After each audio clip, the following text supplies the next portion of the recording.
ഇത് ഞാൻ തോന്നിക്കുക പഞ്ചായത്തിലെ അരി വെറുക്കല്ല കേട്ടോ. എൻ്റെ ഏലക്ക കഴിഞ്ഞു പോയി, അരിച്ച് വെറുക്കിയിട്ടും കിട്ടിയില്ല. ഒരു കേക്ക് ഉണ്ടാക്കാൻ നോക്കിയാൽ ഏലക്കില്ലെങ്കിൽ എന്ത് കഷ്ടമല്ലേ.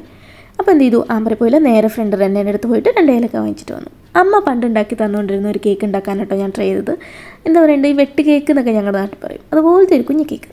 അപ്പോൾ എനിക്ക് ഭയങ്കര ഇഷ്ടമായിരുന്നു അന്ന്. അപ്പോൾ ഇതാണ്ട് എല്ലാം കൂടി എന്ന് പറയാൻ ആകെപ്പാട് 3-4 സാധനം വേണ്ടി വരുന്നുള്ളൂ. മുട്ട, മൈദപ്പൊടി, പഞ്ചസാര, ഉപ്പ്, പിന്നെ നമ്മളിപ്പോൾ വാങ്ങിച്ചുകൊണ്ട് വന്ന ഏലക്ക മണം നോക്കി. അപ്പോൾ ഞാൻ വിചാരിച്ചു ഏലക്ക വാങ്ങാൻ പോകുമായിരുന്നെങ്കിൽ നഷ്ടമായി പോയേനെ. ആ ഒരു സ്മെല്ലും ആ ഒരു ടേസ്റ്റും വേറെ എന്തിട്ടാണ് കിട്ടും. അപ്പോൾ ഇതാണ്ട് എല്ലാം കൂടി ജസ്റ്റ് നന്നായിട്ട് മിക്സ് ചെയ്ത് ചപ്പാത്തിക്ക് കുഴക്കുന്ന പോലെ കുഴച്ചെടുക്കാം. എനിക്ക് പിന്നെ ചപ്പാത്തി ഉണ്ടാക്കാൻ മടിയായതുകൊണ്ട് ജസ്റ്റ് ഇതിലെങ്കിലും ഇങ്ങനെ കുഴക്കണ്ടേ. എന്നിട്ട് അതിനകത്തോട്ട് ഇതാണ്ടേ ഒരു ടീസ്പൂൺ എണ്ണ അല്ലെങ്കിൽ നെയ്യ് ചൂടാക്കിയിട്ട് ഒന്ന് അതിൻ്റെ മുകളിൽ കൂടെ ഒഴിച്ചു കൊടുക്കുക.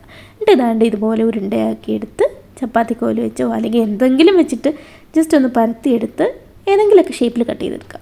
അമ്മ പണ്ട് നല്ല ഡയമണ്ട് ഷേപ്പിലൊക്കെ ആയിരുന്നു കേട്ടോ കട്ട് ചെയ്തെടുത്ത് തന്നുകൊണ്ടിരുന്നത്. ഞാൻ കട്ട് ചെയ്ത് വന്നപ്പോൾ ഇതാണ്ട് ഷേപ്പൊക്കെ മാറിപ്പോയി. പിന്നെ എണ്ണ ചൂടാവുന്ന സമയം കൊണ്ട് ഇതാണ്ട് ഫോർക്ക് കൊണ്ട് ഇങ്ങനെ ചുമ്മാ ഡിസൈൻ ഇട്ട് കളിച്ചു. അതിൻ്റെ ഒരാവശ്യം ഉണ്ടായിരുന്നില്ല. ഇതൊക്കെ ഉണ്ടാക്കി കഴിഞ്ഞിട്ട് ഒരെണ്ണം എടുത്ത് പൊട്ടിച്ച് നോക്കുമ്പോൾ കിട്ടുന്ന സാറ്റിസ്ഫാക്ഷൻ ഉണ്ടല്ലോ, പൊട്ടിച്ച് മാത്രമല്ല കഴിച്ചും കൂടി നോക്കുമ്പോൾ എന്താ പറയുക, ഇറ്റ്സ് അമേസിങ്. എനിക്ക് ഭയങ്കര ഇഷ്ടമാണ് ഞാൻ കുക്ക് ചെയ്യുന്നത്. അപ്പോൾ ഇതെന്താ പറയുക, ഒരു പഴയ ഓർമ്മ.